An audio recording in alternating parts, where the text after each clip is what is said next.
आप सबका बहुत बहुत शुक्रिया। आप बहुत टाइम से बाहर इंतजार कर रहे थे, आप सब यहाँ आए इतने शॉर्ट नोटिस पे, आप सबका बहुत बहुत शुक्रिया।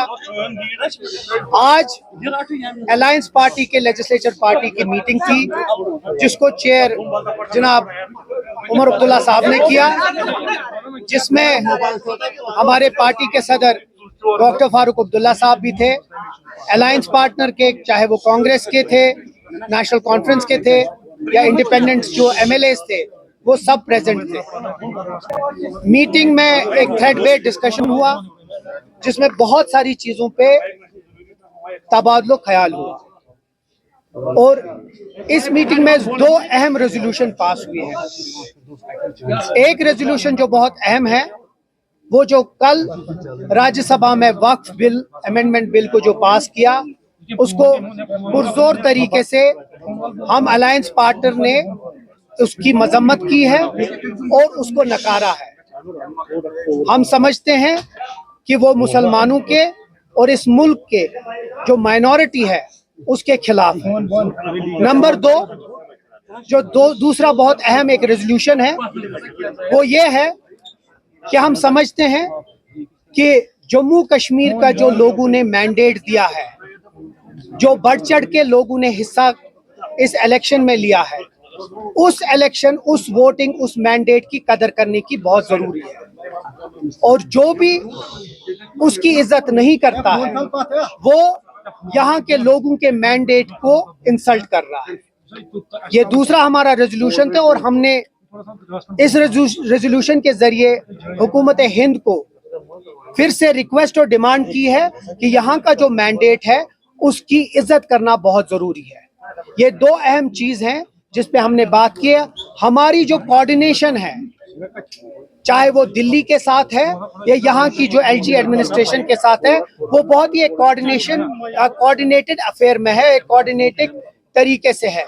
लेकिन उस कोऑर्डिनेशन को हमारी कमजोरी न समझिए। हम अगर प्यार और मोहब्बत से इस हुकूमत को चलना देना चाहते हैं और ग्राउंड पे अच्छे तरीके से काम करना चाहते हैं, हमारी वो चीज को कमजोरी न समझे। हम लोग ये बार बार और ये आखिर बार हम ये फिर से अपील करना चाहते हैं, मौदबाना अपील करना चाहते हैं कि हमें don't push us to the wall while as we want that there should be a coordination between the center, between the LG administration and the government here. Don't take our coordination as our weakness. हमारी खामोशी को हमारी कमजोरी न समझिए। ये दो अहम रेजोल्यूशंस आज पास हुए हैं। आगे जाके हम आपके सवाल भी ले लेंगे, लेकिन उससे पहले मैं निजाम साहब को भी रिक्वेस्ट करूंगा कि वो भी दो चार बात करें, उसके बाद हम आपके सवाल देखिए, जैसा तनवीर साहब ने कहा कि जनाब चीफ मिनिस्टर के कहने पे, उनकी दावत पे अलायंस पार्टनर्स में जितने भी लेजिस्लेटर्स हैं, उनकी एक तफसीली मीटिंग मुनक्किद हुई, जिसका मकसद मंशा सिर्फ ये था कि जो यहाँ पे सियासी हालात हैं, आईनी उमूरात हैं या इंतजामी उमूरात हैं, उस पर सैर हासिल बहस की जाए। बहस हुई, कुछ लॉन्ग टर्म इश्यूज थे वो जेर बहस आए, कुछ शॉर्ट टर्म इमीडिएट इश्यूज थे वो जेर बहस आए। पहले मरहले पे कि मैं जो कहूँ उससे पहले मैं ये कहना चाहता हूँ कि कुछ सीनियर लीडर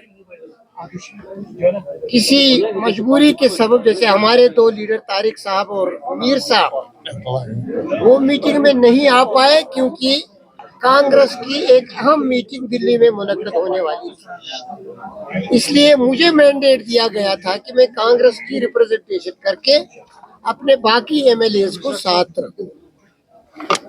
इसी तरह कुछ और लोग भी रहे होंगे, लेकिन एक बात हर एक को समझनी चाहिए कि अलायंस में जितने भी एमएलएस हैं, number one, they are fully behind the leader of the house जनाब Omar Abdullah, number one.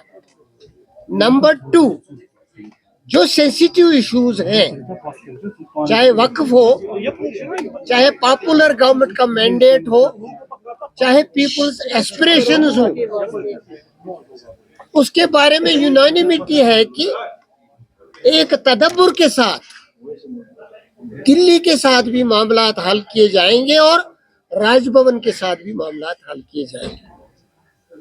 We want to convey that there can be moles here or there who want to destabilize peace, who want to destabilize the political process, who want to undermine democracy and its institutions.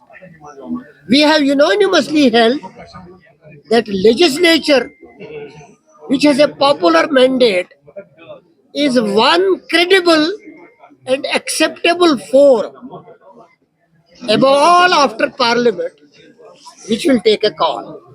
That's what little I